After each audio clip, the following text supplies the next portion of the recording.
In this bass drum pedal review, we're going to talk about one of my personal pedals, the Tama Iron Cobra double bass drum pedal. Now the first thing I want to tell you guys about these is that I've retrofitted a stomp drive direct drive attachment on there because these pedals only come as chain driven, and I don't think Tama even makes a direct drive pedal as of now. So we're going to be reviewing them as they are now, but we've also tried them with the chain on there. I know I've had these pedals for a long time and used to have a set of Iron Cobras as well, so we've spent a lot of time with Iron Cobra pedals.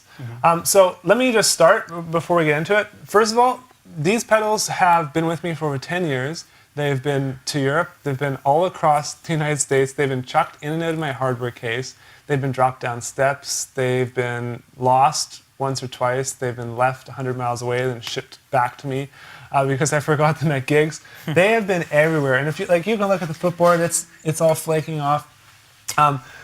They're bulletproof. I know the springs need to be changed, they've never been changed, and they were a little bit squeaky, but I just sprayed a little WD-40 on there and that kind of took care of that.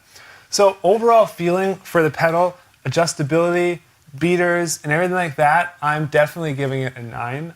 Like I said, it's one of my personal pedals, so I'm biased.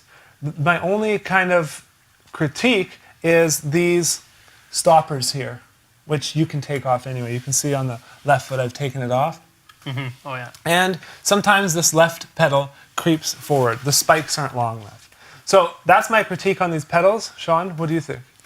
Yeah, I mean, I had them for a while. They were my first professional grade double pedal after moving up from a network. Some of you might know what that is. It's not that great. Years and years ago. And they were great pedals, but I did have issues with the left foot or the left pedal creeping forward. And what actually happens is you screw the screws all the way down to the bottom, and then they just bend, and then they just don't come out, and there's nothing you can really do about that.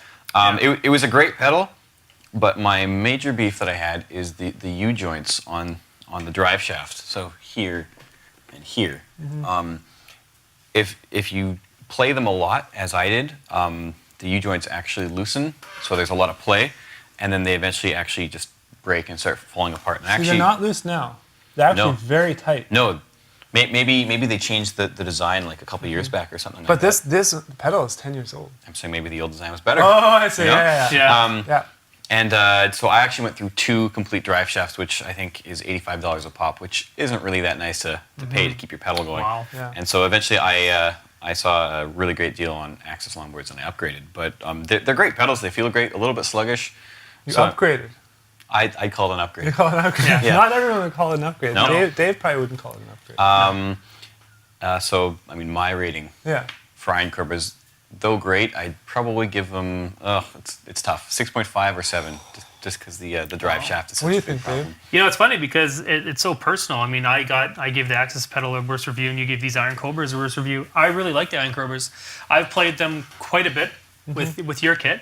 And the only thing I didn't like about these pedals in particular was I think the beater was a little too light for me. But you know what? That's an easy change. You can just pop in my Yamahas, or you can just go out and buy a bigger felt one. But other than that, they felt great.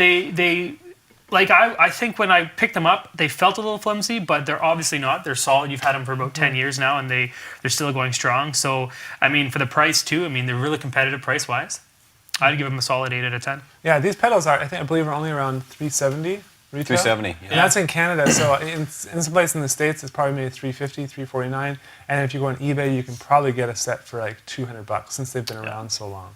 And even if the set's really old, if all the parts are there and everything looks good, I would still recommend you pick them up because they do last forever. They're literally, in my opinion, they're bulletproof, and it's a really, really good buy. It's a pedal that I have no problem recommending to drummers who ask me, what type of bass drum pedal should I buy? Awesome. So with that said, let's move on to the next bass drum pedal review.